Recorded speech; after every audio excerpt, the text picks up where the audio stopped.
धर्मस्य सर्वधर्मस्वरूपिणे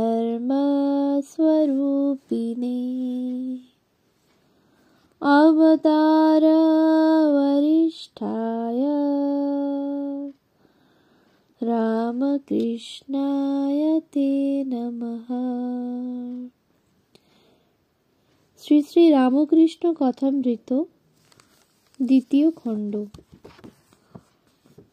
তব কথামৃতং তপ্ত জীবনং কবিভিড়িতং কলমশাপহম শ্রবণমঙ্গলং শ্রীমদাততং ভুবি গৃণন্তি ये ভুরিদা জনা। শ্রীমদ্ ভাগবত গোপী গীতা,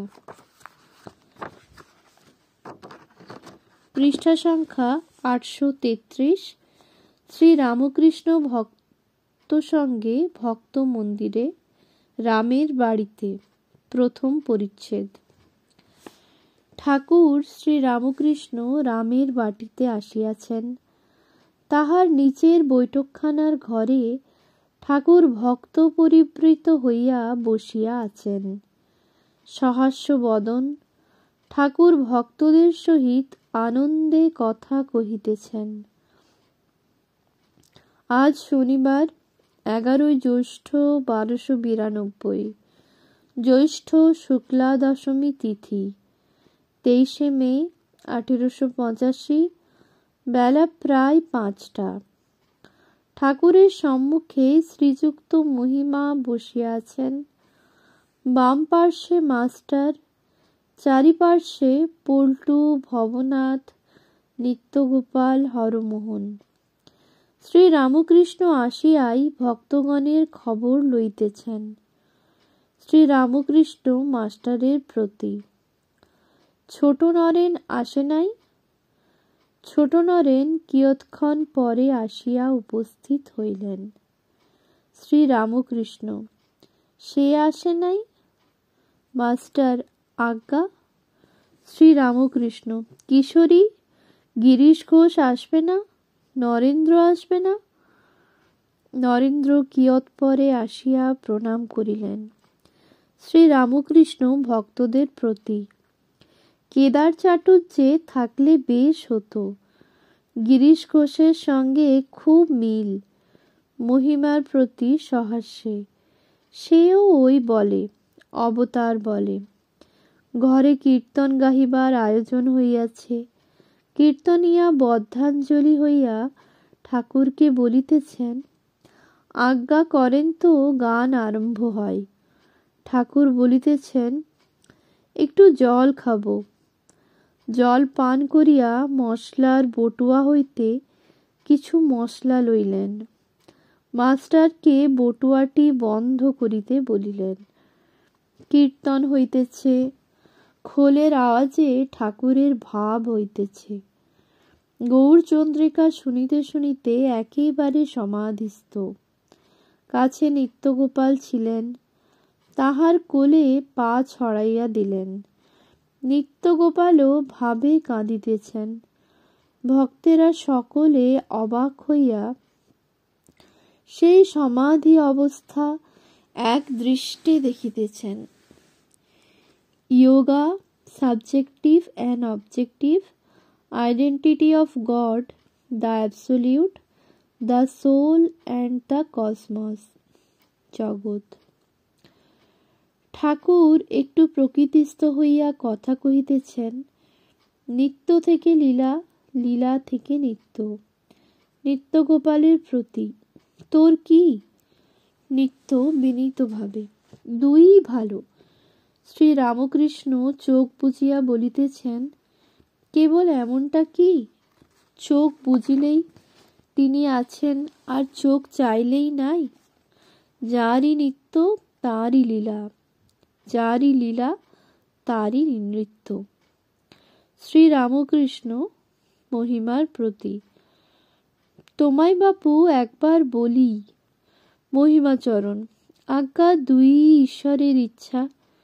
শ্রী রামকৃষ্ণ, কেউ 7 তলার উপরে উঠে আর নামতে পারে না, আবার কেউ উঠে নিচে আনাগোনা করতে পারে। উদ্ধব গোপীদের বলেছিলেন, তোমরা যাকে তোমাদের কৃষ্ণ বলছো তিনি সর্বভূতে আছেন, তিনি জীবজগৎ হয়ে রয়েছেন। তাই বলি, চোখ বুঝলেই ধ্যান, চোখ খুলে আর কিছু নাই। মহিমা, একটা জিজ্ঞাস্য আছে, ভক্ত এর এককালে তো নির্বাণ চাই। পূর্ব কথা, তো তার ক্রন্দন, is nirvana the end of life?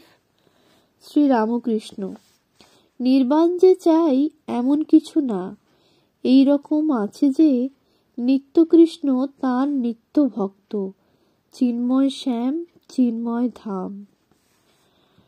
যেমন চন্দ্র যেখানে তারাগণও সেখানে, নিত্য কৃষ্ণ নিত্য ভক্ত। তুমি তো বলো গো, অন্তর্বহির যদি হরিস্তপসা ততঃ কিম, অন্তর্বহি যদি হরিস্তপসা ততঃ কিম, নান্তং বহির্যদি হরিস্তপসা ততঃ কিম, আরাধিত যদি হরিস্তপসা ততঃ কিম, নারাধিত যদি হরিস্তপসা ততঃ কিম, বীরম বীরম ব্রহ্মণ কিং তপস্যাসু বৎস, ব্রজ ব্রজ দ্বিজ শীঘ্রং শঙ্করং জ্ঞান সিন্ধুম, লভ লভ হরিভক্তিং বৈষ্ণব ভক্তাং সুপক্ষম, ভব নিগড় নিবন্ধন ছেদিরং কর্তরিঞ্চ। আর তোমায় তো বলেছি যে বিষ্ণু অংশে ভক্তির বীজ যায় না। আমি এক জ্ঞানীর পাল্লায় পড়েছিলুম, 11 মাস বেদান্ত শোনালে, কিন্তু ভক্তির বীজ আর যায় না। ফিরে ঘুরে সেই মা মা। যখন গান করতুম ন্যাংটা কাঁদত, বলতো, আরে কেয়া রে। দেখো, অত বড় জ্ঞানী কেঁদে ফেলতো।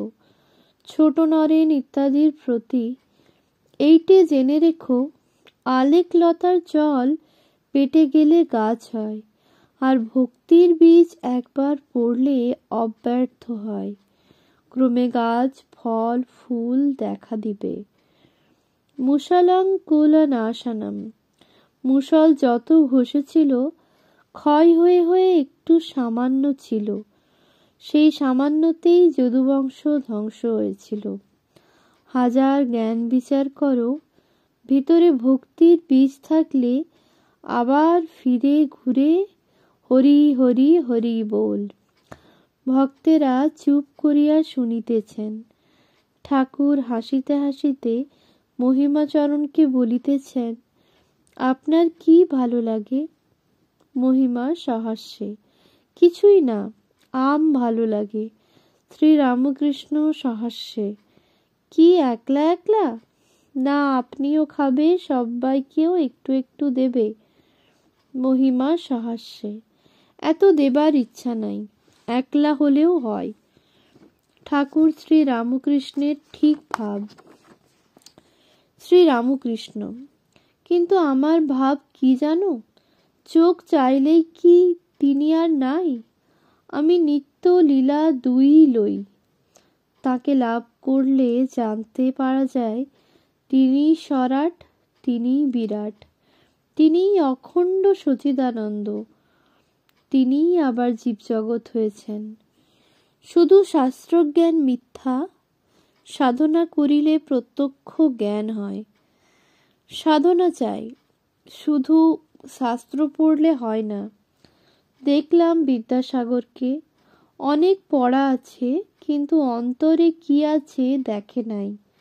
ছেলেদের লেখাপড়া শিখিয়ে আনন্দ, ভগবানের আনন্দের আস্বাদ পায় নাই। শুধু পড়লে কি হবে? ধারণা কই? পাঁজিতে লিখেছে বিষ আড়া জল, কিন্তু পাঁজি টিপলে এক ফোঁটাও পড়ে না। মহিমা, সংসারে অনেক কাজ, সাধনার অবসর কই? শ্রী রামকৃষ্ণ, কেন? তুমি তো বলো সব স্বপ্নবৎ। সম্মুখে সমুদ্র দেখে লক্ষণ ধনুর্বাণ হাতে করে ক্রুদ্ধ হয়ে বলেছিলেন, আমি বরুণকে বধ করব। এই সমুদ্র আমাদের লঙ্কায় যেতে দিচ্ছে না। রাম বুঝালেন, লক্ষণ, এই যা কিছু দেখছ এসব তো স্বপ্নবৎ, অনিত্য। সমুদ্রও অনিত্য, তোমার রাগও অনিত্য, মিথ্যাকে মিথ্যা দ্বারা বধ করা সেটাও মিথ্যা। মহিমাচরণ চুপ করিয়া রহিলেন।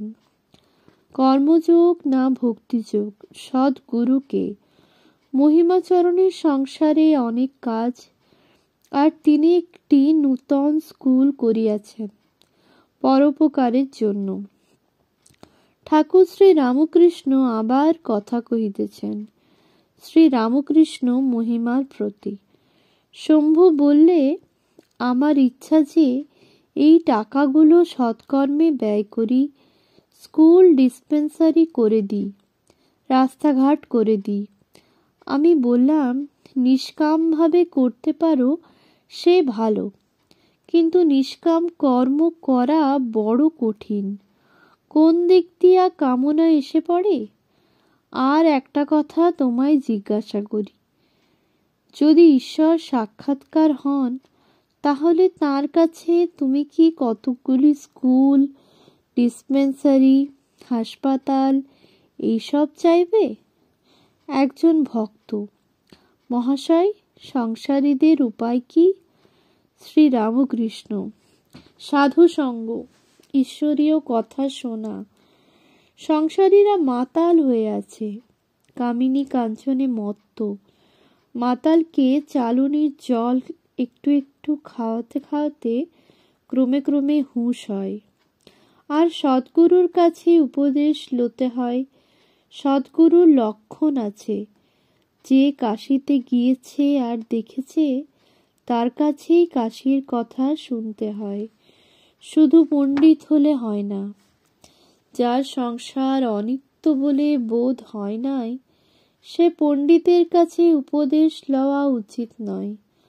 পণ্ডিতের বিবেক বৈরাগ্য থাকলে তবে উপদেশ দিতে পারে। সামাধ্যায়ী বলেছিল, ঈশ্বর নীরস, যিনি রসস্বরূপ তাকে নীরস বলেছিল। যেমন একজন বলেছিল, আমার মামার বাটিতে এক গোয়াল ঘোড়া আছে। সকলের হাস্য। অজ্ঞান আমি ও আমার, জ্ঞান ও বিজ্ঞান। সংসারীরা মাতাল হয়ে আছে, সর্বদাই মনে করে আমি এসব করছি, আর গৃহ পরিবার এসব আমার। দাঁত ছরকুটে বলে, এদের মাগ ছেলেদের কি হবে? আমি না থাকলে এদের কি করে চলবে? আমার স্ত্রী পরিবার কে দেখবে? রাখাল বললে, আমার স্ত্রীর কি হবে? হরমোহন, রাখাল এ কথা বললে? শ্রী রামকৃষ্ণ, তা বলবে না তো কি করবে? যার আছে জ্ঞান তার আছে অজ্ঞান। লক্ষণ রামকে বললেন, রাম, এ কি আশ্চর্য! সাক্ষাৎ বশিষ্ঠদেব তাঁর পুত্র শোক হলো। রাম বললেন, ভাই, যার আছে জ্ঞান তার আছে অজ্ঞান। ভাই, জ্ঞান অজ্ঞানের পারে যাও। যেমন কারো পায়ে একটি কাঁটা ফুটেছে, সে ওই কাঁটাটি তোলবার জন্য আর একটি কাঁটা জোগাড় করে আনে। তারপর কাঁটা দিয়ে কাঁটাটি তুলবার পর দুটি কাঁটাই ফেলে দেয়। অজ্ঞান কাঁটা তুলবার জন্য জ্ঞান কাঁটা আহরণ করতে হয়। তারপর জ্ঞান অজ্ঞান দুই কাঁটা ফেলে দিলে হয় বিজ্ঞান। ঈশ্বর আছেন এইটি বোধ করে তাকে বিশেষ রূপে জানতে হয়, তার সঙ্গে বিশেষ রূপে আলাপ করতে হয়। এরই নাম বিজ্ঞান। তাই ঠাকুর শ্রীকৃষ্ণ অর্জুনকে বলেছিলেন, তুমি ত্রিগুণাতীত হও। এই বিজ্ঞান লাভ করবার জন্য বিদ্যা মায়া আশ্রয় করতে হয়। ঈশ্বর সত্য, জগৎ অনিত্য, এই বিচার, অর্থাৎ বিবেক বৈরাগ্য। আবার তার নাম ও গুণকীর্তন, ধ্যান, সাধুসঙ্গ, প্রার্থনা, এসব বিদ্যামায়ার ভিতর। বিদ্যামায়া যেন ছাদে উঠবার শেষ কয় পৈঠা, আর এক ধাপ উঠলেই ছাদ। ছাদে উঠা অর্থাৎ ঈশ্বর লাভ। সংসারী লোক ও কামিনী কাঞ্চন ত্যাগী ছোকরা, বিষয়ীরা মাতাল হয়ে আছে, কামিনী কাঞ্চনে মত্ত, হুঁশ নাই। তাই তো ছোকরাদের ভালোবাসি, তাদের ভিতর কামিনী কাঞ্চন এখনো ঢোকে নাই। আধার ভালো, ঈশ্বরের কাজে আসতে পারে। সংসারীদের ভিতর কাঁটা বাঁচতে বাঁচতে সব যায়, মাছ পাওয়া যায় না। যেমন শিলে খেকো আম, গঙ্গা জল দিয়ে লুতে হয়। ঠাকুর সেবায় প্রায় দেওয়া হয় না, ব্রহ্মজ্ঞান করে তবে কাটতে হয়। অর্থাৎ তিনি সব হয়েছেন এইরূপ মনকে বুঝিয়ে। শ্রীযুক্ত অশ্বিনী কুমার দত্ত ও শ্রীযুক্ত বিহারী ভাদুড়ির পুত্রের সঙ্গে একটি থিওজফিস্ট আসিয়াছেন। মুখুজ্জেরা আসিয়া ঠাকুরকে প্রণাম করিলেন। উঠানে সংকীর্তনের আয়োজন হইয়াছে। যাই খোল বাজিল, ঠাকুর ঘর ত্যাগ করিয়া উঠানে গিয়া বসিলেন। সঙ্গে সঙ্গে ভক্তেরা গিয়া উঠানে বসিলেন। ভবনাথ অশ্বিনীর পরিচয় দিতেছেন। ঠাকুর মাস্টারকে অশ্বিনীকে দেখাইয়া দিলেন। দুইজনে কথা কহিতেছেন। নরেন্দ্র উঠানে আসিলেন। ঠাকুর অশ্বিনীকে বলিতেছেন, এরই নাম নরেন্দ্র। ওম